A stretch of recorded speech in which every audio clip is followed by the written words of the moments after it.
For maintenance, we have a two section. One is first is engine section, and the second is combine harvester. মেইনটেনেন্সের জন্য হচ্ছে দুইটা section আছে, একটা হচ্ছে ইঞ্জিনের মেইনটেনেন্স করা, আরেকটা হচ্ছে আপনার কম্বাইন হারভেস্টারের ইঞ্জিন বাদে বাকি যে জিনিসগুলো আছে তার রক্ষণাবেক্ষণ। So let's see the engine section. তো প্রথমে আসুন আমরা ইঞ্জিন সেক্টরটা কিভাবে মেইনটেনেন্স করব সেটা দেখি। So first is the engine oil.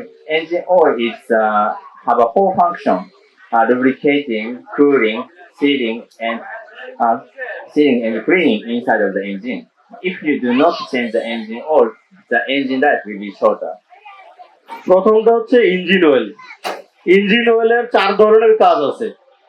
একটা হচ্ছে ইঞ্জিনকে ঠান্ডা রাখে, একটা সিলিং এর কাজ করে, সিল লাইনের পিস্টনের মাঝখানে একটা পর্দার মতো কাজ করে, আরেকটা হচ্ছে ক্লিনিং, ইঞ্জিনের ভিতরের পার্টস গুলোকে পরিষ্কার রাখে। And and the next is the engine oil filter is clean the oil. But if you do not change it long time, the filter will be clogged and the oil pressure drops. Engine life will be shorter.